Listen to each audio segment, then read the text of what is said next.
Welcome, folks, to the hit matchup of the evening of Italian University at Abyssinia State. When the matchmakers made this game, we knew it was going to be a big turnout, right, RJ? That's right, Nick. This is a revenge game from last season's famous scramble to defeat African universities, where Abyssinia shocked the world, upsetting Italy in overtime, becoming the only African university to go independent of European defeat. This is Italy's opportunity to get Abyssinian revenge. And it has not been an easy season for Italy and the Fighting Plumbers. After a generally successful route to the championship last season, placing low in its conference, the APB, the Allied Powers Basketball League, but still leading with a winning record, everyone expected Italy to come out of last season, World War I, fighting strong. But we have not seen that out of the Italians this year. And you can't help but say this is all because of Italy's horrible recruiting. Everyone expected Italy after a great season to bring in top recruits from places such as the Austro-Hungarian Empire High School and the High School of the Ottoman Empire, especially after the secret Treaty of London when Italy signed multiple five-star recruits. But we all know how the USA, University of the States of America, felt about that, breaking almost all of Italy's contracts. Well, Italy will be able to prove themselves tonight with the new recruit who just got out of the transfer portal from the Socialist Party, Benito Mussolini, as the new starting point guard for the Plumbers. And Mussolini has been telling us in the locker room how he's going to invent a new style of basketball. He calls it the fascism. When I asked for specifics on just what the style was, he left no comment, saying how the style was winning and bringing trophies to the Italian university. Wearing black today in their traditional colors, Italian University versus Abyssinia State in yellow. Mussolini up for the tip-off. And he gets it. And, oh, my, what is this? Mussolini has just dunked from the half-court line and gotten a tank to run over the Abyssinian defense? There's literally a tank on our basketball court. Yeah, wow. Only 1 second has gone by on the clock and it's already 67-0. Abyssinia State is getting their butt kicked so hard, they pretty much just got their capital city invaded. This is way beyond a personal foul, if you ask me. Reffing this game today is Britain and France from the League of Nations. Let's see what they do about this. I'm expecting at least a multiple game suspension from Mussolini. And the call is an economic embargo. And it's not even that effective. This economic embargo will prevent the selling of basketball nets to Italian University for the foreseeable future. They need to embargo a different resource, like water bottles or basketballs, or just go to war with the whole team. This embargo will never work. Rumor has it the refs hate Germanica University and their star freshman Adolf Hitler. And maybe the refs think Italian University is their only hope for beating the superpower.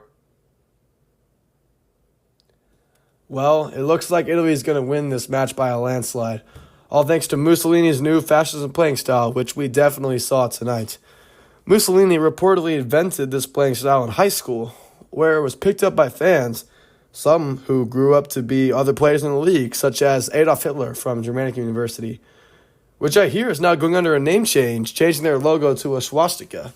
Crazy how Germanica's star recruits grew up a Mussolini fan. Now they can face each other in the league.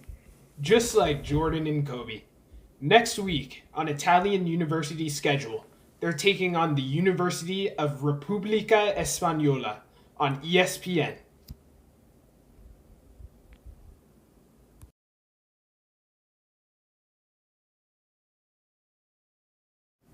Welcome back to ESPN, folks. We should be in for a treat today as Italian University, under team captain Benito Mussolini and his new fascist style of play, is looking to defeat King Zog, as they call him, and Albania College. Just a quick recap of the season so far. Many of Italian University's starting lineups still suffering major injuries after the victory in the game against the University of La Repubblica Española. Their starting lineup is not ready for this game, says head coach and Mussolini himself. But they still play tonight. Over in the AXC, the Axis Conference, Germanica annihilated Austria Institute in a blowout. However, the refs still won't do anything to stop the clearly cheating Germanica, and they continue to move swiftly up the ranks with their aggressive Nazi offensive system.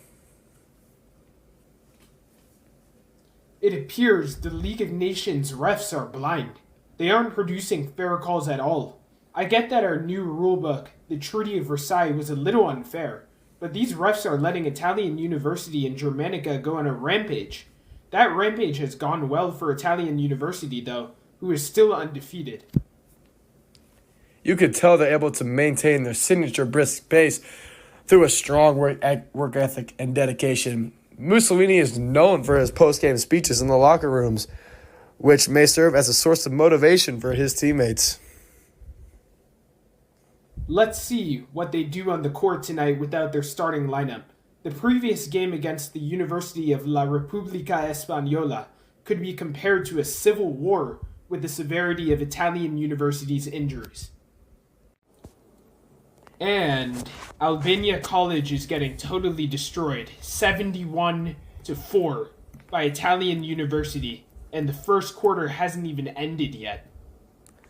Yeah, the refs are fleeing from the court as Italian University's Mussolini is literally trampling Albania College's defensive captain, Zog. It looks like the winners of the other game, Adriatic Tech, won't stand a chance if they face Mussolini's dominant squad.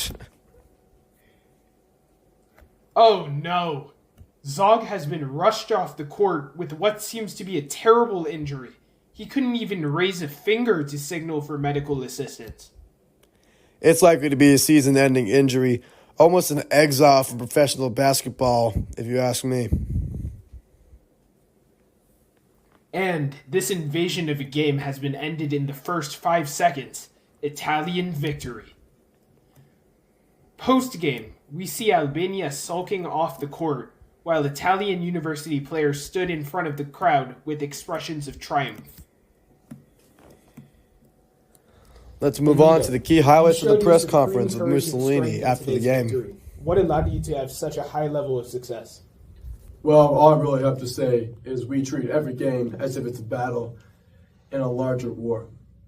We view the court as a battlefield and always compete as a unified whole to guarantee wins. A simple but truly mighty team philosophy. Benito, what are your plans for the team in the future? Rumors say you are going to transfer to another league, or will you stay in the Allied Powers Basketball Conference? I have officially made the decision to leave the APB for the AXC. I have made the Italian University to sign an agreement I'm calling the transfer of steel that will bring us into the AXC, the Axis Conference, of course. It is best for sustained growth of Italian University's team, and it will allow us to maximize our potential through tougher competition. Thank you, Benito. Wow, the rumors are true. Italian University is changing conferences to the AXC conference. I don't know the future of college basketball, but it sounds like we'll be having a war soon. Next time on ESPN.